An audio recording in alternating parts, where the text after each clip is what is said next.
സുരേഷ് ഗോപി നായകനാകുന്ന JSK എന്ന ചലച്ചിത്രത്തിന്റെ നിർമ്മാതാക്കൾ നൽകിയ ഹർജി ഹൈക്കോടതി ഇന്ന് പരിഗണിക്കും.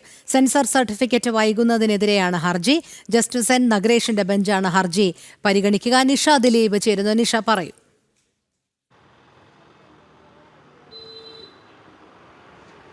രോഹിണി, സുരേഷ് ഗോപി നായകനാകുന്ന Janaki versus state of Kerala എന്ന ചിത്രത്തിന് പ്രദർശനാനുമതി വൈകുന്നതിനെതിരെയാണ് ഇതിൻ്റെ നിർമ്മാതാക്കൾ, അതായത് നിർമ്മാണ കമ്പനിയായ കോസ്മോസ് എൻ്റർടൈൻമെൻറ്റ് ഹൈക്കോടതിയെ സമീപിച്ചിരിക്കുന്നത്. ഇന്ന് ജസ്റ്റിസ് N നഗരേഷിൻ്റെ ബെഞ്ചാണ് ഈ ഹർജി പരിഗണിക്കുന്നത്.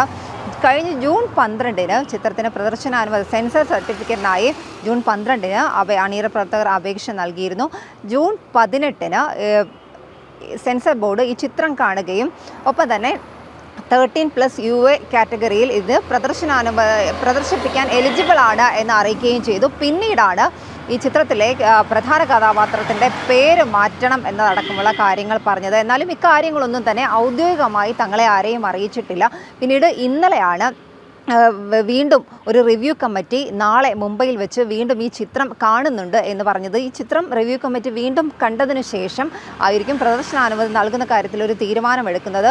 ഈ സെൻസർ ബോർഡിൻ്റെ സാക്ഷ്യപത്രം പ്രദർശനാനുമതിക്ക് വേണ്ടിയുള്ള സാക്ഷ്യപത്രം വൈകുന്നതിനെതിരെയും ഒപ്പം തന്നെ എന്ത് കാരണം കൊണ്ടാണ് ചിത്രത്തിൻ്റെ പേര് മാറ്റണമെന്ന് പറഞ്ഞത്, ഈ കാര്യങ്ങളൊക്കെ ഈ ഹർജിയിൽ പറയുന്നുണ്ട്. ആ കാര്യങ്ങളൊക്കെ കൃത്യമായി തന്നെ തങ്ങളെ ബോധ്യപ്പെടുത്തണം. ഇക്കാര്യങ്ങളൊന്നും തന്നെ ഇതുവരെ ഔദ്യോഗികമായി ആരും തന്നെ തങ്ങളെ ബോധ്യപ്പെടുത്തിയിട്ടില്ല. ഈ ചിത്രത്തിലെ കേന്ദ്ര കഥാപാത്രത്തിൻ്റെ പേര് മാറ്റിയാൽ, കാരണം ചിത്രത്തിലുടനീളം ഈ കഥാപാത്രത്തിൻ്റെ പേര് പറയുന്നുണ്ട്, ജാനകി എന്നതാണ് ഈ ചിത്രത്തിലെ മുഖ്യ കഥാപാത്രം. പേര് മാറ്റണമെങ്കിൽ തങ്ങൾക്ക് ഇനിയും കോടിക്കണക്കിന് രൂപയുടെ നഷ്ടമുണ്ടാകും. ചിത്രത്തിൻ്റെ പ്രദർശനം റിലീസിംഗ് തീയതി 27-ന് തീരുമാനിച്ചിരുന്നതാണ്. പക്ഷേ ഇനി ഈ വളരെ അടുത്ത ഒരു ദിവസമാണ് ഇനി റിലീസിംഗ് തീരുമാനിച്ചിരുന്നത്. പക്ഷേ ഇനി ഇത്തരത്തിൽ പേര് മാറ്റേണ്ടി വരുമ്പോൾ ചിത്രം ഇത്രയും ഭംഗിയോടുകൂടി തങ്ങൾ നിർമ്മിച്ച ആ ഒരു ചിത്രം വളരെ ഇത്രയും മനോഹരമായി തന്നെ മുന്നോട്ട് കൊണ്ടുപോകാൻ കഴിയില്ല.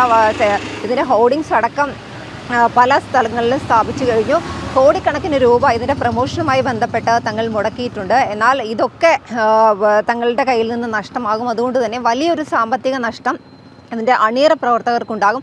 ഇക്കാര്യങ്ങളൊക്കെ തന്നെ ഹൈക്കോടതിയിൽ നൽകിയ ഹർജിയിൽ പറയുന്നുണ്ട്. ജസ്റ്റിസ് N നഗരേഷിൻ്റെ ബെഞ്ച് ഇന്ന് ഈ ഹർജി പരിഗണിക്കുന്നുണ്ട്. അതിനിടയിൽ നാളെ ഈ ചിത്രത്തിൻ്റെ റിവ്യൂ കമ്മിറ്റി ഒന്നുകൂടി നാളെ ഈ മുംബൈയിൽ ചിത്രം കാണുന്നുണ്ട്. അതിനുശേഷം പ്രദർശനാനുമതി എന്നാണ് ഇന്നലെ ഇതിൻ്റെ അണിയറ പ്രവർത്തകർക്ക് കിട്ടിയിരിക്കുന്ന ഒരു സന്ദേശമെന്ന് പറയുന്നത്. എന്തായാലും ഇന്ന് ഈ അണിയറ പ്രവർത്തകരുടെ ഹർജി ഇന്ന് ഹൈക്കോടതി പരിഗണിക്കുന്നുണ്ട്. രോഹിണി, ശരി. നിഷ ദിലീപാണ് വിവരങ്ങൾ നൽകിയത്.